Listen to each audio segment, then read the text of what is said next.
Bonsoir à tous et bienvenue sur le plateau de TV Vendée pour ce résumé de l'actualité de ce jeudi 7 novembre. Direction Cholet pour commencer ce journal. Nous ne sommes plus en Vendée, mais c'est là que chaque jour une poignée de Vendéens se rend pour travailler dans l'usine Michelin de la ville. Certains arrivent même depuis 4 ans maintenant de l'ancienne usine de La Roche-sur-Yon qui avait fermé en décembre 2020.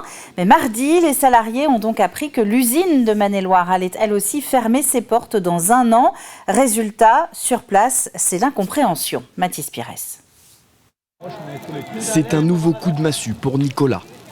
Lui qui avait déjà connu la fermeture de l'usine de La Roche-sur-Yon il y a 5 ans, vit maintenant celle de Cholet comme une trahison. C'est pas simple, hein. On fait quand même des sacrifices dans nos vies, hein. Ça impacte nos vies personnelles, nos vies familiales. Et oui, et puis il faut se refaire à une région, enfin, c'est pas simple. Et quand on voit au final comment on est traité, c'est quand même relativement compliqué. Après sa mutation, Nicolas avait fait le choix de ne pas déménager et faisait la route tous les jours. En 2019, sur les 619 salariés du site vendéen, 51 d'entre eux avaient fait le choix de partir travailler à Cholet. Michelin avait prévu 100 postes, réservé 100 postes pour les salariés de La Roche-sur-Yon qui souhaitaient venir. Donc l'impact est quand même difficile pour les familles. Françoise est aussi une ancienne salariée du site vendéen. Encore habillée aux couleurs du groupe, elle aura travaillé pendant plus de 20 ans pour Michelin. À 59 ans, elle n'a plus la force de rechercher un nouveau travail. Je pensais finir ma carrière chez Michelin, tranquille, mais dommage, ce ne sera pas le cas. J'ai pas envie d'aller voir ailleurs maintenant, à l'âge que j'arrive, j'ai plus envie d'aller travailler ailleurs pour recommencer à zéro jusqu'à ma retraite. Il me reste 4 ans à faire. D'ici 1 an, cette usine fabricante de petits pneus pour camionnettes fermera ses portes et celle de Vannes aussi. 1254 salariés sont concernés au total. Maintenant, ça va être à qui le tour parce qu'en fait, on voit il dégraisse très vite. Il y a eu 3 sites en Allemagne, il y a eu un site en Chine, il y a eu les États-Unis et là 2 en France d'un coup. Hein. Vous imaginez, c'est la première fois que ça arrive, 2 sites Michelin d'un coup quand on voit tout ce qui se passe. Ouais, à qui le tour après en fait. Pour se justifier, Michelin parle d'une baisse significative du marché de production des petits pneus et il promet un effort supplémentaire pour les anciens salariés lyonnais.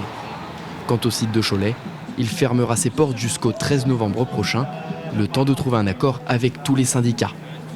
Alors vous l'avez entendu, près de 1000 salariés sont concernés par cette fermeture et elle n'est pas la seule puisque donc le site Michelin de Vannes va subir le même sort. Le président de l'entreprise explique que les coûts de production ne permettent plus d'être compétitifs face à la concurrence chinoise, chose que comprennent mal les syndicats. On en est arrivé là tout simplement parce que Michelin n'a pas su gérer ses marchés en fait. Ça fait quelques temps, on nous parle beaucoup du marché asiatique, mais le marché asiatique, ça fait 10 ans qu'on le voit venir. C'était déjà l'excuse à l'époque pour fermer La Roche-sur-Yon sur le marché poids lourd. Et aujourd'hui, ils servent de cette excuse pour fermer le marché de la camionnette à Cholet. Tout simplement. Michelin parle de la hausse des prix, du coût de la vie, du coût façon de la compétitivité, mais ça non. C'est qu'il n'a pas su gérer ses marges et il a fait des mauvais choix stratégiques pour ses salariés.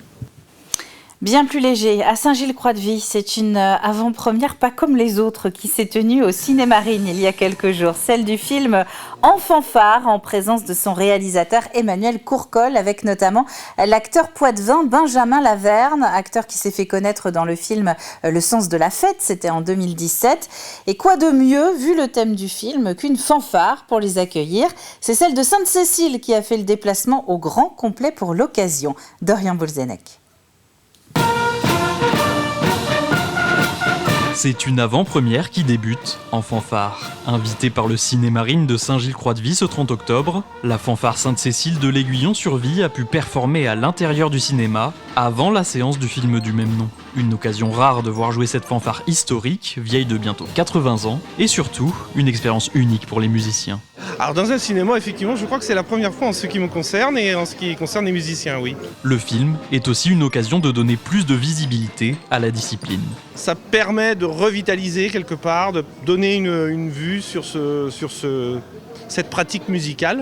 À la fin de la représentation, le public a pu voir arriver sur scène le réalisateur Emmanuel Courcol. Accompagné par l'acteur Benjamin Laverne, ils sont venus présenter le long métrage et répondre à quelques questions. Moi, la fanfare, ça me raconte l'accès à la musique pour tous. Que tout le monde peut prendre un instrument de musique et s'y essayer. Et qu'ensemble, ça devient très vite joyeux, parfois cacophonique, parfois magnifique. mais que c'est que la musique, voilà, il faut pas avoir peur de la musique, il faut saisir l'instrument, en jouer, essayer, et surtout qu'avec un peu de travail et de l'entrain et du collectif, on arrive à des moments de grande communion. Une fanfare qui leur rappelle des souvenirs de tournage et même d'enfance. J'ai un très vieux souvenir, très ancien. Je pense que je vais avoir 4 ou 5 ans et j'ai un souvenir, une image de fanfare.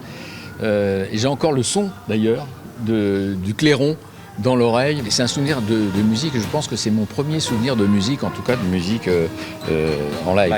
La fanfare, c'était la découverte de cette famille du Nord, de cette bande qui est une vraie fanfare, la fanfare de l'Alain, qui joue dans le film. Qui sont des acteurs en herbe et qui nous ont accueillis à bras ouverts. Ils ont une chaleur. On dit souvent que les gens du Nord sont chaleureux et c'est pas un cliché. Enfin, en tout cas, c'est un vrai cliché. C'est pas une légende, voilà.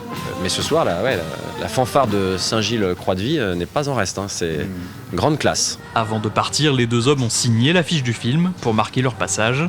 Sortie prévue le 27 novembre. Grande classe. Et puis quasiment J-3 avant le départ du 10e Vendée Globe, c'est dimanche matin. Vous allez pouvoir le suivre en direct sur TV Vendée, tvvendée.fr. La couverture médiatique s'annonce mondiale, un petit peu comme pour les JO. Et c'est le fournisseur Orange qui est aux manettes de la couverture Internet du site depuis quasiment 3 semaines. Écoutez. Aujourd'hui, on est fournisseur technique pour cette 10e édition. Fournisseur technique, en fait, qu'est-ce que ça veut dire ? Ça veut dire qu'on apporte notre expertise et toutes les solutions techniques que sont celles d'Orange, à la fois pour les téléspectateurs, donc qui vont profiter de cet événement à travers tous les médias du monde entier, mais pas seulement. En fait, on apporte également nos solutions techniques pour les skippers qui sont ici directement sur l'épreuve. On apporte notre solution pour les médias, donc voilà, mais aussi pour l'ensemble des visiteurs et les organisateurs, puisqu'à chaque fois que vous allez rentrer sur le site et que vous allez badger, eh bien, c'est une solution technique qui va vous permettre de rentrer sur le site. La semaine juste avant le départ, on va avoir un peu plus de moyens déployés, notamment sur le chenal pour les retransmissions vidéo. Et sur le site, on a quelques clients qui nous demandent des lignes supplémentaires. Donc on va monopoliser à nouveau l'équipe de la région, l'équipe de La Roche, pour pouvoir venir câbler toutes ces lignes et les mettre en service. Et tout ça le plus rapidement possible. Ça va démarrer dès le 5 novembre pour être prêt dès le vendredi, de façon à ce que tout soit en place pour le jour du départ, le 10 novembre. Et le retour de l'actu vendéenne, c'est demain matin maintenant dès 7h dans la matinale avec Simon Philippot. D'ici là, très bonne soirée à vous tous sur TV Vendée.